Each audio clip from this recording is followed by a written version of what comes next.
오늘 누구의 종인가 라고 하는 제목으로 함께 말씀을 나누려고 합니다. 말씀을 통하여서 우리 각자에게 들려주시는 주님의 음성을 듣는 시간이 되기를 주님의 이름으로 축복합니다. 여러분, 복음이란 무엇일까요? 복음이란 무엇일까요? 복음이란 말은 기쁜 소식, 복된 소식이라고 하는 의미가 있습니다. 복음이라고 하는 말은요, 꼭 신앙적인 의미가 아니라 일반적인 의미로도 우리가 많이 사용하고 있습니다. 요즘과 같이 코로나19로 인하여서 전 세계가 위기 가운데 있을 때 여러분 가장 기쁜 소식이 무엇일까요?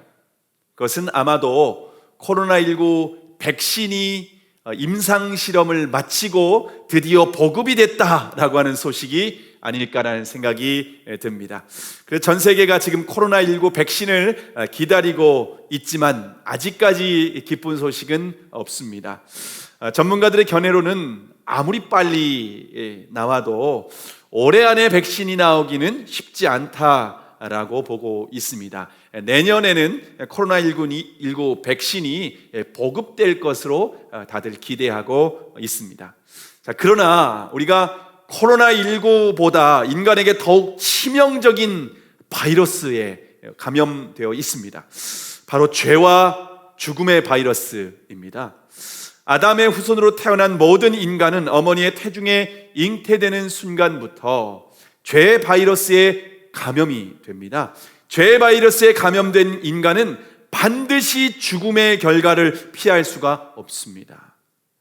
여러분, 그런데 인간이 원래부터 죽도록 창조되지 않았습니다. 원래는 인간이 죽도록 창조된 것이 아니라 영원히 살도록 하나님께서 우리를 창조하셨습니다. 그러나 이 죄의 바이러스에 감염되면서 인간이 죽게 된 것입니다. 그런데 이 죽음은 단순히 육신의 죽음으로 끝나는 것이 아니라 죄에 대한 영원한 심판이 기다리고 있습니다. 더욱 심각한 것은 이 죄의 바이러스에 감염된 인간들은 이 세상에 사는 동안에도 죄의 지배를 받으며 마귀의 종로로 타며 살아가고 있다라고 하는 것을 우리에게 가르쳐주고 있습니다. 죄인은 태어나면서 마귀의 종로로 타면서 그렇게 비참한 존재로 살아가고 죽음 이후에는 영원한 하나님의 심판을 받고 영원한 형벌을, 지옥의 형벌을 피할 수 없다라고 하는 것이 죄의 바이러스에 감염된 인간들의 피할 수 없는 운명입니다. 만약 죄와 죽음의 바이러스를 해결할 수 있는 복음이 있다면 우리 인간에게는 최고의 기쁜 소식, 곧 복음입니다. 그런 의미에서 로마서는 인간의 근본적인 죄와 죽음의 바이러스를 해결할 수 있는 복음이 무엇인지 우리에게 아주 분명하게 가르쳐주고 있습니다. 자, 그런데 로마서에서의 복음은 마치 법조항처럼 기록되어 있다 보니까 우리가 아무리 읽어도 좀 쉽게 이해가 되지 않는 경향이 있습니다. 대부분 우리가 로마서라고 하면은요, 유명한 구절, 1장 16절이나 17절, 로마서 10장 9절과 10절과 같은 그러한 유명한 구절만 우리가 이해하고 암송할 뿐이지 로마서의 이렇게 전체적인, 총체적인 복음에 대한 이해가 매우 부족합니다. 그래서 이번에 로마서의 복음을 처음부터 끝까지 제가 좀 구체적으로 함께 살펴보려고 합니다. 물론 저도 목회자이지만 로마서를 설교하는 것이 상당히 부담스럽습니다. 상당히 부담스럽습니다. 그래서 목사님들이 목회를 해도 10년 이상 담임 목회를 한 후에야 로마서를 좀 강해하면서 처음부터 끝까지 설교해야겠다 이런 마음을 먹지, 그래도 평생 로마서를 설교하기가 쉽지 않은 것이 사실입니다. 근데 우리가 이것이 참 부담스럽고 법조항같이 매우 이렇게 복잡하고 어려운 구조로 기록되어 있지만 우리가 이것을 읽고 이해하고 내 것이 되면은요, 우리가 복음의 능력을 구체적으로 경험할 수 있는 줄을 믿으시기를 바랍니다. 여러분, 법이라는 게 그렇지 않습니까? 법이요, 좀 어렵습니다. 누구나 법을 이렇게 쉽게 이해하는 사람은 별로 없습니다. 근데 법이 어렵지만은요, 우리가 정확하게 알고 이해하고 있으면은 법의 보호를 받을 수 있고요, 그리고 법의 혜택을 우리가 누릴 수가 있게 됩니다.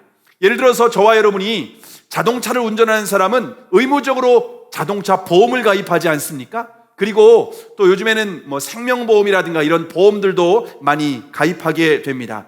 여러분, 보험에 가입하면요, 뭐가 딸려 나오냐면 반드시 약관이라고 하는 게 딸려 나오게 되어 있습니다. 약관을 대부분 받지 않으셨습니까? 요즘에는 인터넷으로도 이메일로도 받게 되는데요. 약관을 받으면은요, 여러분이 그 약관을 처음부터 끝까지 꼼꼼하게 다 읽어봤다라고 하는 분 혹시 있으십니까? 아무도 없죠. 예, 저도 약관을 받고 자동차 보험이라든가 뭐런 보험 약관을 받고 꼼꼼하게 읽어보지 않습니다. 그냥 약관 이런 게 있구나라고 하고 그냥 이렇게 서랍이라든가 어디 한 구덩이에다가 이렇게 넣어두는 게 사실입니다. 그런데 자동차 사고가 나거나 어떤 보험을 들었는데 건강이라든가 몸에 어떤 문제가 생기면 어떻게 합니까? 약관을 살펴보게 되어 있습니다. 왜냐하면 약관에 나와 있는 대로 우리가 보상을 받을 수 있기 때문에 그렇습니다. 마찬가지로 로마서는 마치 복음의 약관과도 같습니다. 그래서 우리가 이 복음의 약관을 얼마나 구체적으로 이해하고 믿음으로 반응하느냐에 따라서 우리의 복음의 능력을 우리가 구체적으로 삶 가운데에 경험할 수 있게 됩니다. 이번에 더살리는 교회 모든 성도들이 로마서에 나타난 총체적인 이 복음을 통하여서 우리의 믿음이 더욱 견고해질 뿐만 아니라 복음의 능력을 경험하는 기회가 되기를 주님의 이름으로 축복합니다. 자, 기독교 역사를 보면은요, 로마서를 통해서 놀라운 복음의 능력을 경험했습니다. 기독교 역사에서 가장 먼저 신학적으로 이렇게 완성을 한 사람이 바로 어거스틴이라고 하는 사람입니다. 근데 어거스틴은 회심하기 전에 수도사였지만은요, 방탕한 사람이었습니다. 매일 술에 취해 가지고서 사창가를 떠도는 사람이었습니다. 그래서 실제로 사생활을 낳기도 했습니다. 어거스틴의 어머니는 모니카였는데요, 신실한 믿음의 사람이었습니다. 모니카는 방탕한 아들 어거스틴을 위해서 매일매일 기도했지만은요, 변화되지 않는 겁니다. 너무 낙심하고 너무 실망해가지고서 그때 목사님을 찾아갔습니다. 그때 그 대주교였던 암브로시오스가 이 어머니 모니카에게 이런 유명한 말을 남겼습니다. 여러분도 다 들어보셨을 텐데요. 기도하는 어머니가 있는 자식은 결코 망하지 않습니다. 기도하는 어머니가 있는 자식은 결코 망하지 않습니다라고 하는 이 말을 듣고 어머니 모니카가 포기하지 않고 어거스틴을 위해서 계속해서 기도를 하게 됩니다. 그러던 어느 날 어거스틴이 자신의 죄를 깨닫게 되는 겁니다. 그전에는 방탕한 삶을 살고 정말 하나님 앞에 수많은 죄를 지어도 죄에 대한 구체적인 인식이 없었는데 죄 때문에 너무너무 괴로워하며 고통스러워했습니다. 그러면서 이 정원을 돌고 있었습니다. 그때 주변에서 어떠한 음성이 들리게 되었는데요, 마치 어린아이들과 같은, 남자아이들 같기도 하고 여자아이들 같기도 한 그런 어린아이들의 노랫소리가 이렇게 계속 들리는 겁니다. 근데 그 노랫소리가 실제 음성인지 천사들의 음성인지 분간이 되지 않을 정도로 그렇게 구체적으로 들렸습니다. 근데 그 소리는요, 톨레레게, 우리말로 하면은요, 책을 들어 읽어라, 책을 읽어라 라고 하는 그러한 말이었습니다. 어거스틴이 그 소리가 마치 하나님의 명령처럼 들려가지고 집으로 다시 들어가가지고서 성경책을 펼쳐 들었습니다. 그때 어거스틴의 눈앞에 펼쳐진 성경 본문이 로마서 13장 13절과 14절의 말씀이었습니다. 낮에와 같이 단정히 행하고 방탕과 술 취하지 말며 음란과 호색하지 말며 쟁투와 시기로 하지 말고 오직 주 예수 그리스도로 옷 입고 정욕을 위하여 육신의 일을 도모하지 말라. 어거스틴은 그 로마서 13장 13절과 14절의 말씀, 이 마지막 문장을 읽을 때에 자신의 마음 가운데 채우고 있었던 어둠의 영이 떠나가는 것을 경험했다라고 그는 기록을 하고 있습니다. 그 위에 어거스틴은 신학의 체계를 완성하게 되었고 기독교 역사에 수많은 이단이 있었는데 그 이단들을 물리치는 놀라운 역할을 하게 됩니다. 또한 중세 기독교가 심각하게 타락하게 되었을 때 천주교에서는 면죄부를 발행하게 됩니다. 면죄부는 살아있는 사람들이 죽은 가족의 이름으로 헌금을 하면은요, 면죄부를 발행해 주었습니다. 그러면 면죄부를 가지고 성 베드로 성당을 이렇게 무릎으로 계단으로 올라가게 됩니다. 그러면은 연옥에서 고통받고 있는 형제나 부모님들의 죄가 용서함을 받고 천국으로, 연옥에서 천국으로 이렇게 업그레이드 된다라고 하는 그러한 가르침이었습니다. 성경적이지 않은 거죠. 전혀 성경적이지 않은 그러한 교리를 가지고서 그들이 성 베드로 성당을 짓기 위해서, 건축원금을 마련하기 위해서 비성경적인 그런 가르침을 하고 있었습니다. 수도사였던 루터도 자신의 죄를 해결하기 위해서 무릎으로 계단을 오르며 고행을 했습니다. 때로는요, 채찍을 만들어서 자신의 등짝을 때리면서 자신에 있는 이 죄가 해결되기를 위해서 그렇게 노력을 하고 그렇게 시도를 해 보았습니다. 그럼에도 불구하고 자신의 내면에 있는 죄가 해결되지 않는 거예요. 오히려 더 막 고통스러워하고 육신은 더 피폐해져 가는데 이 죄에 대해서 더욱더 끊을 수 없는 그러한 욕망을 보게 된 것입니다. 그러던 어느 날 루터가 신학교에서 박사학위를 받고 로마서를 묵상하는데 인류 역사를 바꿀 하나님의 말씀이 그 마음에 부딪히게 됩니다. 로마서 1장 17절의 말씀, 오직 의인은 믿음으로 말미암아 살리라.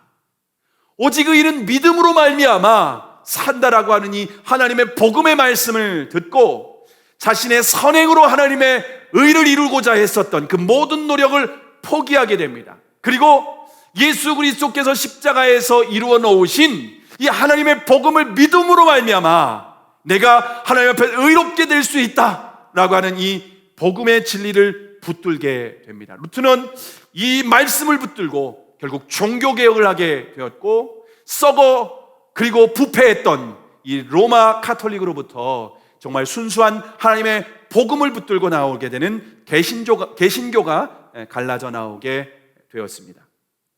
그 외에도 수많은 사람들이 로마서를 통해서 복음의 능력을 구체적으로 경험하게 되었습니다. 이처럼 로마서는 개인의 인생뿐만 아니라 인류의 역사의 물줄기를 바꾸는 놀라운 능력이 바로 로마서를 통해서 인류 역사 가운데 이루어지게 되었습니다.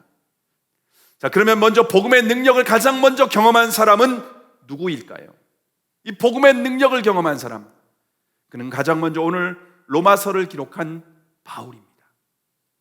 원래 바울은 예수 그리스도의 복음을 거부하고 예수님 믿는 성도들을 옥에 잡아 가두는 일에 앞장섰던 사람입니다. 예수 믿는 일을 핍박했던 사람입니다. 예수는 이단이다, 예수를 믿는 모든 추종자들을 잡아 가두어야만 하나님의 의를 이루는 것이다 라고 생각하면서 그 일에 앞장섰던 사람입니다. 그러나 이 바울이 복음의 능력을 경험한 이후에 자신의 모든 생명을, 자신의 모든 삶을 복음을 위해서 아낌없이 내어주는 사도가 되었습니다. 바울은 복음의 능력으로 완전히 다른 사람으로 변화가게 되는 그런 놀라운 능력을 경험하게 되었습니다. 자, 그러면 복음으로 변화된 바울이 자신을 어떻게 소개하고 있습니까? 어떻게 자신을 소개하고 있습니까? 오늘 본문 1절의 말씀 다시 한번 읽겠습니다. 자, 함께 읽습니다. 시작. 예수 그리스도의 종 바울은 사도로 부르심을 받아 하나님의 복음을 위하여 택정함을 입었으니. 여러분, 바울이 자신을 어떻게 소개하고 있습니까? 예수 그리스도의 종이라고 자신을 소개하고 있습니다. 바울의 편지를 받는 이 로마 교회 성도들은요, 아직까지 사도 바울을 한 번도 만나본 적이 없는 그러한 성도들입니다. 그런데 그런 한 번도 만나본 적이 없는 그런 로마 교회 성도들에게 편지를 하면서 제일 처음에 자신을 어떻게 소개하는가 하면 예수 그리스도의 종이라고 소개하고 있습니다. 그럼 이것은요, 엄청 충격적인 그러한 고백입니다.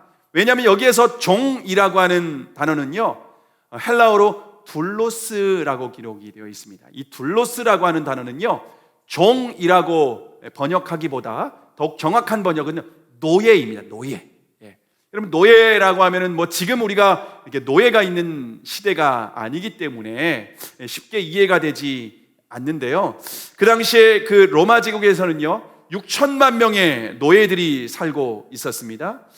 노예가 어떤 신분의 사람인지 정확하게, 그래서 이 둘로스 노예다라고 하면요, 그 당시에 성도들은요, 노예는 바로 이런 사람이야 라고 하는 이미지가 딱 떠올랐습니다. 근데 그 노예들이 어떤 이미지였냐면 2000년 전에 노예는 시장에서 반나체로 진연될 채 흥정되는 물건에 불과했습니다. 당시에 이런 말이 있었습니다. 노예는 당나귀하고 똑같은데 당나귀는 말을 못하고 노예는 말을 한다. 이런 말이 2000년 전에 그렇게 그 당시에 일반적으로 통용되었던 그러한 문화였습니다. 노예는요, 사람이 아니었어요. 노예는요, 짐승 취급을 받았습니다. 주인이 가진 재산의 일부에 불과했습니다. 그래서 주인이 시장에서 값을 지불하고 마치 당나귀나 말이나 그런 염소, 양과 같은 그런 짐승 값을 지불하고 노예를 집으로 이렇게 사오게 되면은요, 이미 노예들의 귀에는요, 구멍이 뚫려 있습니다. 귀에 이 구멍이 뚫려 있는데 그 귀에다가 이 주인의 이름표가 새겨져 있는 이 귀걸이를 여기다가 딱 부착하게 됩니다. 그러면 그 시간부터 그 노예는요, 자신의 의지대로 행동하거나 살 수 없습니다. 그때부터는 자신의 인격도 없고요, 꿈도 없고요, 자신의 자유도 아무것도 없습니다. 철저히 동물의, 집주인의 짐승처럼요, 주인을 위해서 일하는 도구에 불과합니다. 모든 생명과 이 생사 여탈권이 오직 주인의 손에, 오직 주인의 권한에 들려져 있습니다. 그렇게 아주 비참한 신분의 둘로스, 이 노예를 사도 바울이 나는 이런 아주 비천한 신분의 노예에 불과한 존재다라고 하는 것을 처음 이렇게 편지를 보내는 로마서에, 로마 교회에 가장 처음에 이렇게 기록을 하고 있다는 것입니다. 자, 그러면 왜 바울이 자신의 신분을 이렇게 둘로스, 노예라고 소개하고 있을까요? 혹시 바울이 자신을 소개할 만한 마땅한 신분이 없기 때문일까요? 여러분, 바울은요, 태어날 때부터 로마의 시민권을 가진 상당히 유력한 가문에서 태어난 가문이 아주 좋은 사람입니다. 뿐만 아니라 바울은 당시에 최고의 스승이었던 가말리엘 문화에서 공부를 했었던 사람입니다. 여러분, 당시에 가말리엘의 제자가 되기 위해서는요, 먼저 13살까지 토라, 모세 오경을요, 한 글자도 토시도 안 틀리고 다 암송을 해야 됩니다.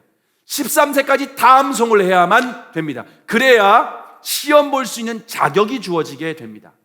수많은 사람들 중에서 그렇게 13세 전에 이렇게 모세오경, 토라를 다 암송하고 나서 이렇게 시험을 보는데요, 그러면요 1년에 몇 명을 뽑냐면요 2명에서 3명밖에 안 뽑습니다. 여러분, 대학 시험, 서울대학, 어떤 대학이라고 할지라도요, 여러분 그냥 2명, 3명밖에 안 뽑는다고 하면은요 엄청난 커트라인, 엄청난 경쟁률 아니겠습니까? 근데 사도 바울은요, 그 엄청난 어마어마한 경쟁률을 뚫고 가말리엘의 제자가 되었습니다. 그래서 당시에 이 사도 바울은요, 최고의 엘리트 중에 엘리트였습니다. 이렇게 화려한 스펙을 가진 바울이 왜 자신을 둘로스라고 소개하고 있을까요? 왜냐하면 사도 바울이 예수 그리스도를 만난 후에 영적인 실체를 깨달았기 때문에 그렇습니다.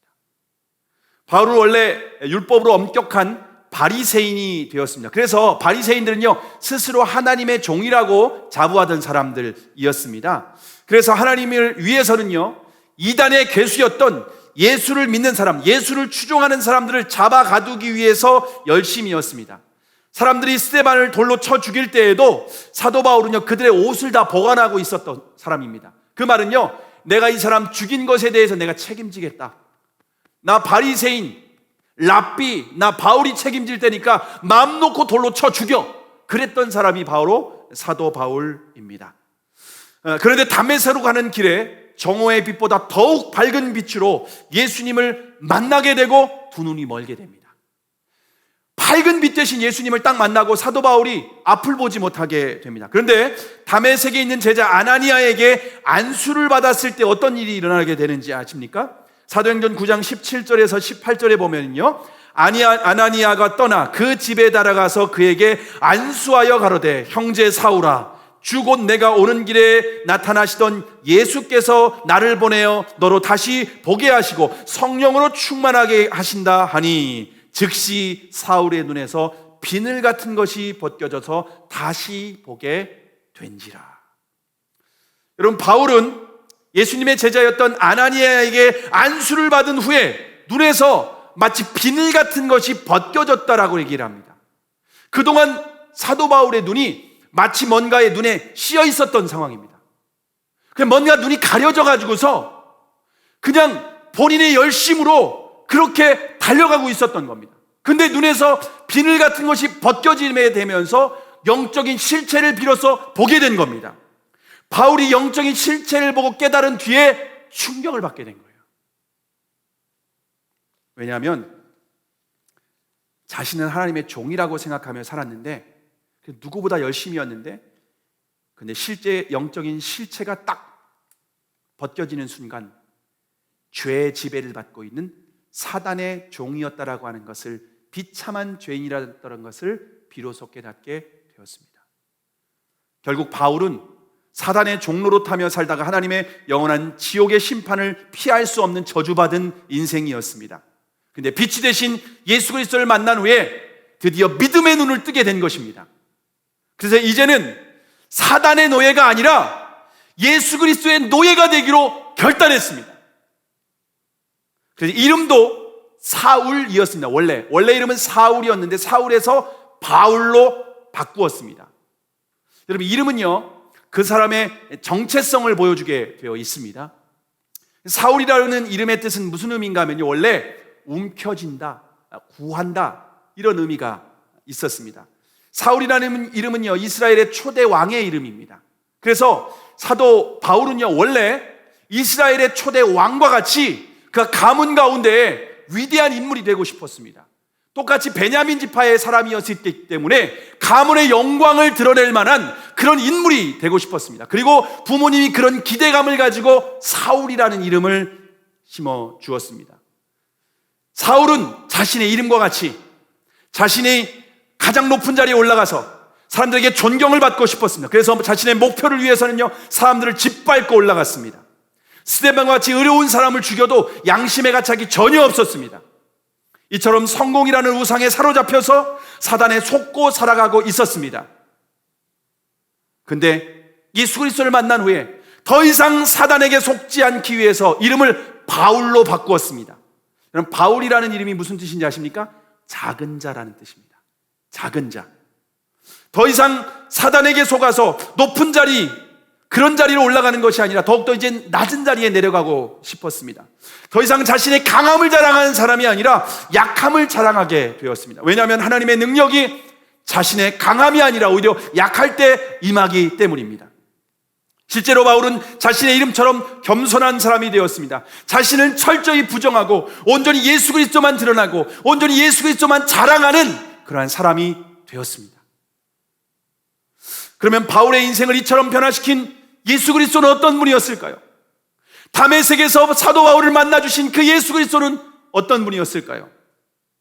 빌립보서 2장 5절에서 8절에 보면은 너희 안에 이 마음을 품으라 곧 그리스도 예수의 마음이니 그는 근본 하나님의 본체시나 하나님과 동등됨을 취할 것으로 여기지 아니하시고 오히려 자기를 비워 종의 형체를 가져 사람들과 같이 되었고 사람의 모양으로 나타나셨음에 자기를 낮추시고 죽기까지 복종하셨으니 곧 십자가에 죽으심이라. 사도 바울이 만난 예수 그리스도는 본래 하나님의 본체라고 말씀을 하고 있습니다. 본질적으로 하나님과 똑같은 분이셨습니다.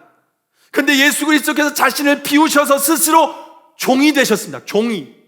여기 종이 되었다라고 하는 말은 사도 바울이 자신을 소개했던 이 둘로스라고 하는 단어를 쓰고 있습니다. 바울이 자신을 소개했던 그 둘로스, 예수님이 이 땅에 둘로스가 되셨다는 겁니다. 죄인들과 같은 그런 종이 되었다라고, 노예가 되었다라고 그렇게 고백을 하고 있습니다. 뿐만 아니라 하나님의 아들, 그분이 자신을 낮추시고 죽기까지 복종하셨습니다. 결국 예수 그리스도께서 십자가에서 물과 피를 다 쏟으시고 우리를 구원하시기 위해서 죽으셨습니다. 바울이 만난 예수 그리스도는 스스로 둘로스가 되시고 자기를 낮추시고 십자가에서 죽으신 온 천지 만물의 주인이셨습니다. 천지 만물의 주인이신 하나님의 아들이 스스로 노예가 되셨습니다. 뿐만 아니라 자신을 낮추시고 죽기까지 복종하셨습니다. 바울이 그 예수 그리스도의 복음을 알게 된 이후에 인생이 송두리째 변화된 것입니다. 바뀌게 된 것입니다. 하나님이 나를 구원하기 위해서 노예가 되셨구나. 하나님이 나를 구원하시기 위해서 스스로 낮추시고 십자가에 죽기까지 복종하셨구나. 그 예수 그리스도를 만난 후에 사도 바울이 변화된 것입니다. 나는 사단의 종이 아니다. 이제는 천지 만물의 주인 되신 예수 그리스도의 둘로스다. 왜냐하면 그분은 나를 구원하시기 위해서 자신을 죽이신 분이시다. 자신을 낮추신 분이시다. 이처럼 위대하신 분, 이처럼 위대하신 하나님, 그 하나님의 사랑을 경험하고 난 더 이상 이제는 사단의 종으로 살지 않을 거야. 사단의 노예에 굴복하며 살지 않을 거야. 예수 그리스도의 노예로 살 거야. 그분은 나를 노예로 삼으신 것인, 그분은 나를 너무나도 사랑하시고 하나님은 나를 아들로 삼아주시고 가장 높은 곳에 올려주시고 가장 존귀한 자로 세워주시는, 나는 그분의 종이 될 거야. 나는 그분의 노예가 될 거야. 여러분, 그래서 사도 바울은 자신을 소개하길 예수 그리스도의 종 바울이라고. 난 이제 작은 자입니다. 나는 예수 그리스도의 노예입니다. 나는 더 이상 사단에게 속한 사람이 아닙니다. 나는 예수님에게 속한 사람입니다. 사도 바울의 이 고백은 로마 교회에 있는 성도들이 들을 때에는 충격적인 고백일지 모르겠지만 사도 바울은 너무나도 영광스럽고 너무나도 자랑스럽고 자신이 이제는 나는 예수님의 노예입니다, 이것밖에는 사도 바울이 자신을 표현하고 싶은 다른 그 어떤 말도 없었던 것이었습니다. 그런데 바울만 예수 그리스도의 노예일까요? 오늘 우리가 함께 읽지는 않았지만 6절에 보면 이렇게 말씀하고 있습니다. 잘 들어보시기 바랍니다. 오늘 6절입니다. 너희도 그들 중에 예수 그리스도의 것으로 부르심을 입은 자니라. 여기서 너희는 로마 교회의 성도들을 말하고 있습니다. 로마 교회의 성도들은 예수 그리스도의 소유, 예수 그리스도의 것으로 부르심을 받았다라고 말하고 있습니다. 다시 말하면 예수 그리스도의 소유라고 하는 의미입니다. 여기에서 예수 그리스도의 소유라고 하는 것은 예수 그리스도의 노예라고 하는 의미입니다. 사도 바울만이 예수 그리스도의 노예가 아닙니다. 예수님을 믿음으로 구원받은 모든 사람은 예수 그리스도의 것입니다. 예수 그리스도의 소유입니다. 예수 그리스도의 노예인 줄을 믿으시기를 바랍니다. 예수 그리스도의 노예라고 하는 것은요, 세상에서 가장 존귀한 자입니다. 가장 영광스러운 존재입니다. 여러분, 그 당시에 가장 영광스러운 표현이 어떤 표현이냐면요, 나는 로마 황제 가이사의 종입니다 라고 하는 표현이 가장 영광스러운 표현이었어요. 왜냐하면 황제가 신으로 그때는 인정받고 신으로 존경을 했기 때문입니다. 그런데 그 황제의 종이구나, 나는 황제의 종입니다, 사람들 앞에서 떳떳하게 나는 로마 황제 가이사의 종입니다 라고 하면은요, 사람들이 무릎을 꿇었습니다. 왜냐하면 황제가 보냈기 때문에 그렇습니다. 여러분, 그런데 사도 바울은 나는 황제의 종이 아니라 예수 그리스도의 종입니다. 천지 만물의 주인 되시는 예수 그리스도께서 나의 주인 되십니다. 그분은 나의 하나님이십니다. 그분은 나를 책임지시는 분이십니다. 그분은 나의 주인이십니다. 이것은요, 비굴한 표현이 아닙니다. 비천한 표현이 아닙니다. 가장 영광스러운 표현이라는 것입니다. 영적인 실체를 깨달은 사도 바울은 그래서 나는 예수 그리스도의 종이다, 너희도 예수 그리스도의 종이다, 이 감격 가운데 사도 바울이 이 고백을 하고 있는 줄을 믿으시기를 바랍니다. 만약 여러분, 저와 여러분이 예수 그리스도의 종이 아니면 누구의 종일까요? 에베소서 2장 2절에서 3절에 보면은 그때 너희가 그 가운데서 행하여 이 세상 풍속을 쫓고 공중의 권세 잡은 자를 따랐으니 곧 지금 불순종의 아들들 가운데 역사하는 영이라. 전에는 우리도 다 그 가운데에서 우리 육체의 욕심을 따라 지내며 육체와 마음이 원하는 것을 하여 다른 이들과 같이 본질상 진노의 자녀이었더니 라고 말씀을 하고 있습니다. 여러분, 예수 그리스도의 종이 되기 전에, 예수 그리스도의 것이 되기 전에 우리도 다 사단의 노예였다고, 본질상 진노의 자녀였다고, 영원한 지옥의 영보를 피할 수 없는 그런 아주 비참한 존재였다라고 말하고 있습니다. 근데 여러분, 죄와 사단의 노예의 특징이 무엇인지 아십니까? 사단의 노예는요, 이 세상의 풍속을 따라갑니다. 이 세상의 풍속을 따라간다는 것입니다. 여러분, 여기에서 이 세상의 풍속이라고 하는 것은요, 사단이 이 세상 가운데에 사단이 통치하고 있는 것을 의미합니다. 근데 사단의 통치는요, 정치, 경제, 사회, 교육, 문화, 모든 영역 가운데 사단이 역사하고 있습니다. 우리가 즐겨 듣는 음악이나 영화, 드라마, 그 가운데에서도 하나님을 대적하고, 그리고 우리가 사단의 지배권 가운데 살아가도록 가치관을 다 심어 놓습니다. 그래서 모든 사람들이 돈과 권력을 추구하며 살아가게 만들어버립니다. 뿐만 아니라 성적인 욕망에 사로잡혀서 창조의 질서를 다 파괴하고 동성애를 마치 성적 취향으로 생각하며 그렇게 살아가고 있습니다. 그것이 다 사단이 배후에서 조종하고 있는 거다. 이 세상 풍속 가운데 어둠의 영, 사단의 영, 진노의 그 영이 역사하고 있는 것이다. 사도 바울은 분명히 말을 하고 있습니다. 이 모든 것들이 여러분, 이 세상 풍속을 쫓아서 사단의 노예가 되어 살아가고 있는 것입니다. 다음으로 사단의 노예는요, 자신이 주인이 되어서 육체와 마음의 욕심을 따라 살아가게 합니다. 하나님의 말씀과 뜻대로 순종하는 것을 거부하고 육체와 육신의 정욕과 안목의 정욕과 이생의 자랑을 따라서 살아가게 만들어버립니다. 사람들은 그래서 자신이 주인 되어서 모든 것을 스스로 선택하며 살아가는 것 같습니다. 나는 어디에도 매이지 않아. 나는 하나님에게도 매이지 않아. 내 인생 내 거야. 그래, 내 마음대로 선택하는 거지. 내가 하고 싶은 대로, 내 느낌대로, 내가 끌리는 대로 나는 그렇게 살아가는 거야 라고 하는데, 영적인 실체를 보면 뭐라고 말합니까? 그 모든 것은 육체와 마음이 사단에게 사로잡혀서 그렇게 이끌려가는 사단의 노예라고 성경을 우리에게 아주 분명하게 가르쳐주고 있습니다. 여러분, 그렇게 육체와 마음을 따라서 이 세상의 풍속을 따라서 그렇게 살아가게 되는 그 모든 사람들은 어떻게 되는지 아십니까?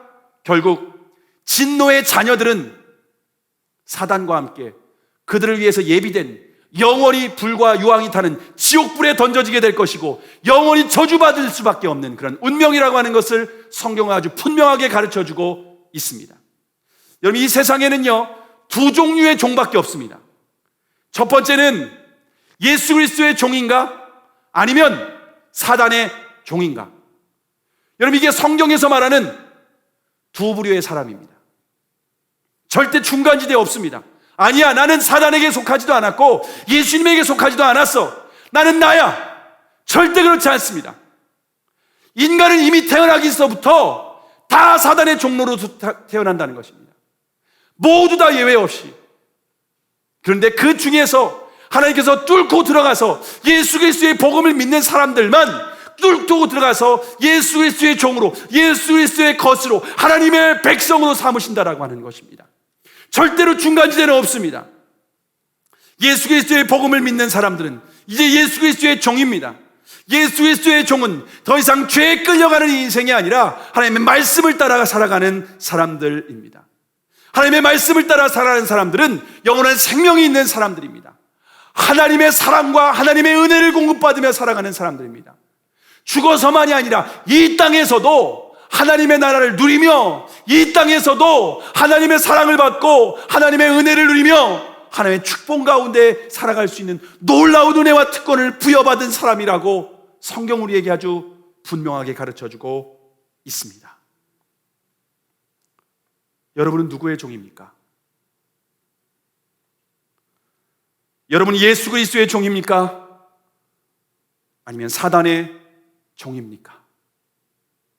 기독교 영성학자였던 프란시스 쉐퍼 박사가 이런 유명한 말을 남겼습니다. 여러분 잘 들어보시기 바랍니다. 사람은 자신을 어떻게 인식하느냐에 따라서 사고하고 행동하게 되어 있다.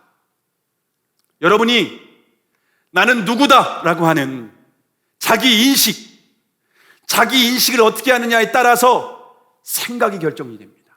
그리고 그 생각은 행동의 열매를 맺게 되어 있습니다. 시작은 무엇인지 아십니까? 자신에 대한 인식이라고 하는 것입니다. 나는 누구다. 나는 누구야. 나는 어디에서 속해 있어. 자신의 신분에 대한 정확한 인식이 생각과 행동을 결정하게 되어 있습니다. 사도 바울은 나는 예수 그리스도의 종이야 라고 했기 때문에 종된 생각을 했고 종된 삶을 살았습니다. 예수 그리스도께 속한 삶을 살았습니다. 사단의 종로로 타지 않았습니다. 죄에 끌려가는 인생을 살지 않았습니다.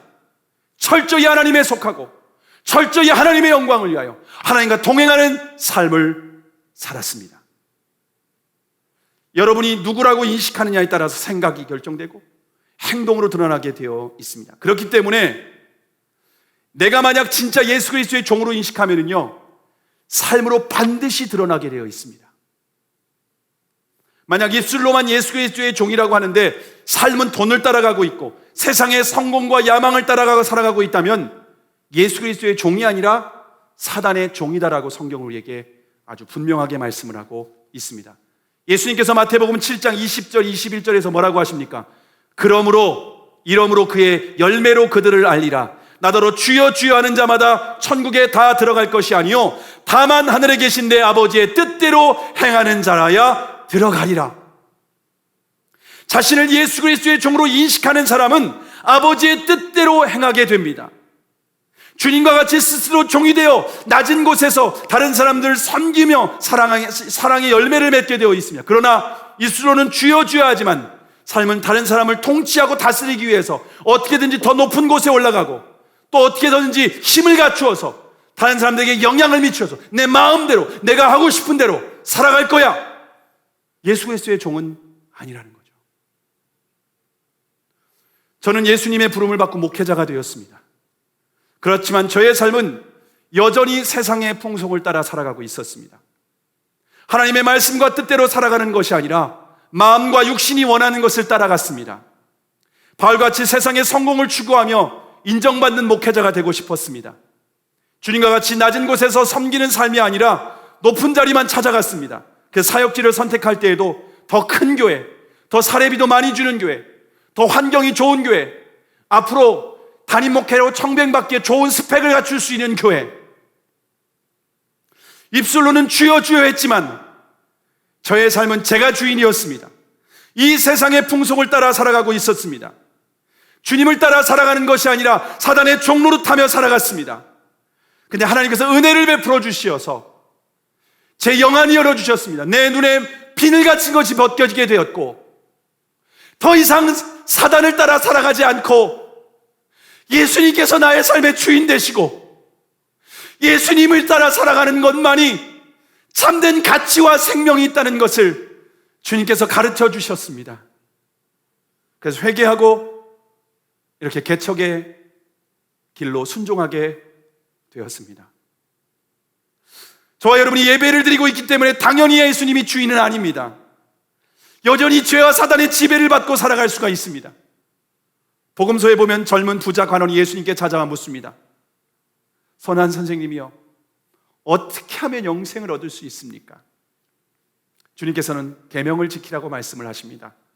그때 부자 관원은 그것은 내가 어릴 때부터 다 지켰습니다. 요즘 말로 하면 모태신앙인이라는 거죠. 나 어릴 때부터 교회 다녔고, 나 어릴 때부터 예배 드렸고, 나 어릴 때부터 죄와는 멀리 했습니다. 그때 주님께서 어떻게 하셨는지 아십니까? 그를 불쌍히 여기셨어요. 불쌍히 여기시며 이렇게 말씀하십니다. 네 모든 그 재물을 팔아서 가난한 자들에게 나누어 주고 나를 따르라. 그럼 그때 이 부자간은 어떻게 했습니까? 실망하여 떠나갔습니다. 실망하여 떠나갔습니다. 그 사람은 결국 영생을 얻지 못했습니다. 구원받지 못했습니다. 왜 그렇습니까? 예수님은 그 사람의 무엇을 지적해 준 것입니까? 너는 어렸을 때부터 계명을 지킨다고 했지만 너의 인생은 돈의 종이구나. 너는 돈을 따라가고 있는구나. 너는 돈의 노예이구나. 너의 주인은 내가 아니다. 주인이 바뀌지 않는 인생은 사단의 종이고 결국 이 세상의 풍속을 따라서 영원히 심판받을 수밖에 없다. 예수님은 그 사람이 조금 더 헌신하라는 의미가 전혀 아닙니다. 너의 주인이 누구냐? 너의 주인은 돈이구나. 청주에서 목회하시는 목사님이 그 교회 좋은 권사님의 이야기를 해주셨습니다. 권사님이 새벽 시간에, 목사님이 설교하는데 새벽 시간에 권사님이 갑자기 떠나가라, 떠나가라, 떠나가라 외치는 거예요. 계속해서. 목사님과 성도들이 너무 놀랐습니다. 믿음 좋으신 권사님인데 갑자기 떠나가라고 하니까 어둠의 영에 사로잡힌 것 아닌가? 이해가 되지 않았습니다. 예배 후에 목사님이 찾아가서 기도를 해드린 후에 무슨 일인지 물어봤습니다. 권사님, 예배 시간에 갑자기 왜 떠나가라고 하신 건가요? 권사님이 이렇게 말씀하시는 겁니다. 목사님, 예수님이 주인 되신다라고 하는 이 복음을 들었는데 저는 지금까지 돈의 종이었습니다. 예수님이 제 주인이 아니라 돈이 저의 주인이었습니다. 이 돈을 위해서 내가 살았습니다. 그래서 이제 돈이 떠나가라고, 돈을 떠나가라고 그렇게 제가 외치고 고백했던 것입니다. 여러분, 여러분의 주인은 누구이십니까? 예수 그리스도께서 여러분의 주인이십니까? 사도 바울과 같이 여러분이 예수 그리스도의 노예입니까? 예수 그리스도의 노예는 더 이상 내가 원하는 대로 살지 않고요, 주님께서 말씀하시는 대로 순종하며 살아갑니다. 예수 그리스도께서 주인 된 사람의 특징이 무엇인지 아십니까? 항상 예수님을 바라보는 거예요. 왜냐하면 주인이니까. 어떤 일을 하기 전에 주인에게 묻는 겁니다. 주님, 어떻게 할까요? 여러분, 하루에 주님 얼마나 바라보십니까? 주일 예배 딱 나올 때 예배 시간에만 바라보고 있지는 않습니까? 여러분이 어떤 급한 문제가 생겼을 때 그때만 주님께 묻지는 않습니까? 여러분, 개를 훈련시키는 사람이 어떻게 훈련시키는지 아십니까? 아주 먹음직스러운 소고기 덩어리를 하나 딱 놓고요, 그러면 개가 막 달려가서 움켜버립니다. 그러면요, 개가 뛰어가서 움켜쥐는 모습을 보면요, 몇 번이고 혼을 냅니다. 그리고 고기를 빼앗습니다. 그리고 또다시 고기를 갖다 놓게 되면요, 개가 막 달려듭니다. 그때 주인이 이렇게 말합니다. 안 돼! 그러면 그 개가 딱 멈추게 되는 겁니다. 그렇게 반복하게 되다 보면요, 그 훈련된 개는 어떻게 하는지 아십니까? 아무리 먹음직스러운 고기가 딱 있어도 먹이를 바라보는 것이 아니라 주인을 바라봅니다. 왜냐하면 주인의 명령에 따라 행동을 결정해야 되기 때문에 그렇습니다. 저와 여러분이 정말 예수님이 우리의 주인이시고 나는 그분의 노예입니다 라고 한다면 예수님을 바라봐야 되는 거예요. 예수님께 물어야 돼요. 말씀을 통해 주인의 뜻이 무엇인지 알아야 됩니다. 그리고 때로는 내가 이해가 되지 않아도 순종하는 거예요. 그러면 책임집니다. 왜냐하면 그분은 온 천지 만물의 주인이시기 때문입니다. 사단은 우리를 죽이고 멸망시키는 겁니다. 근데 예수님은 우리의 주인 되신 목적이 생명을 주고 더 풍성히 얻게 하시기 위함이라고 말씀하고 있습니다. 그분의 말씀에 우리가 순종하면 풍성한 열매가 우리 안에 있습니다. 근데 우리가 착각해요. 내 마음대로 해야 더 좋은 결과를 얻을 거야. 사단의 속임이라는 거예요.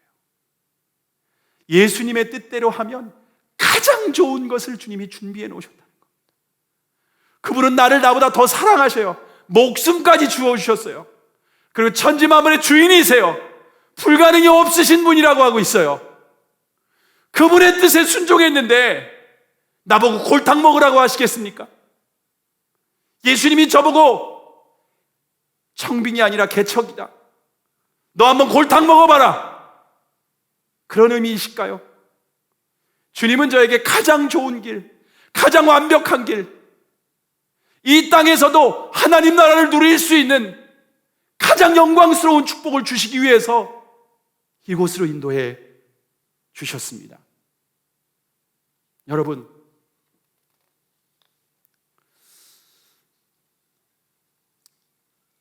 제가 시간이 많이 지났는데 요 한 가지 간증을 하고 마치려고 합니다.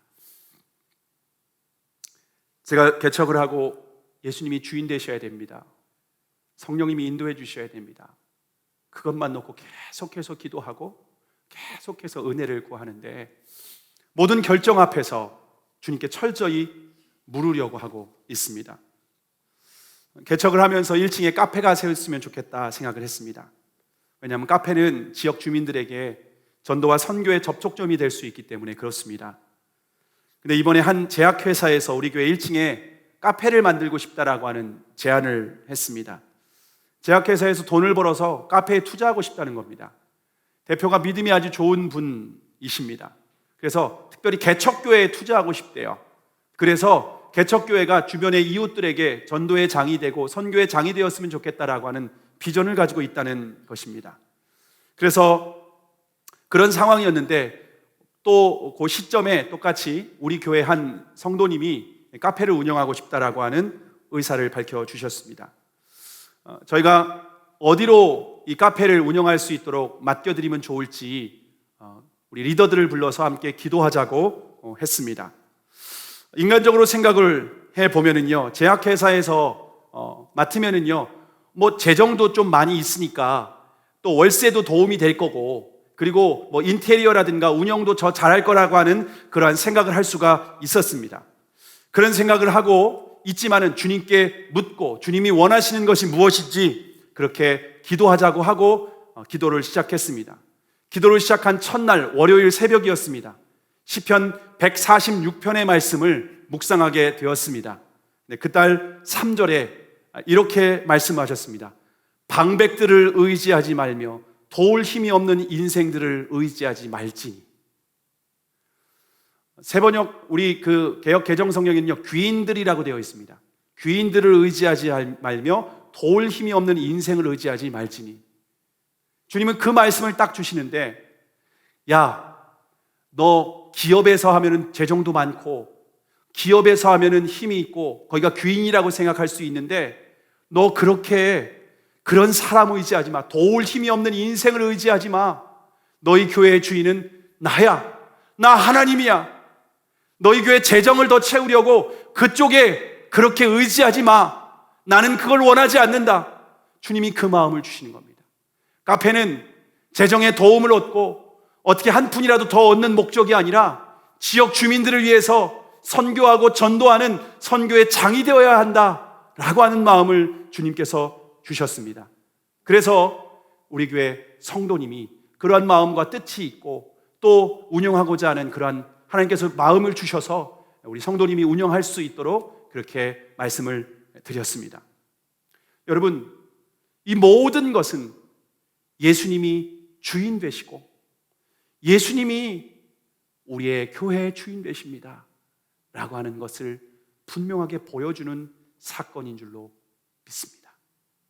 저 여러분이 눈에 보이는 것, 이 세상 풍속, 마음과 육신이 원하는 것을 따라가는 인생이 아니라 예수님을 바라보고 예수님이 무슨 말씀을 하시든지 그대로 순종하는 저와 여러분이 될 수 있기를 바랍니다. 그런 인생 가운데 주님이 책임지십니다. 온 천지 만물의 주인 되신 예수님이 책임지십니다. 여러분 개인의 인생, 가정, 직장, 사업 모든 것을 다 책임지시는 줄을 믿으시기를 바랍니다. 이것이 우리가 믿는 복음입니다. 오늘 사도 바울이 자신을 예수 그리스도의 종이라고 고백했던 것처럼 저와 여러분이 예수 그리스도의 종으로 인식하고 그렇게 생각하고 그렇게 묻고 그렇게 삶의 열매를 맺는 저와 여러분이 되기를 주님의 이름으로 축복합니다. 기도하시겠습니다.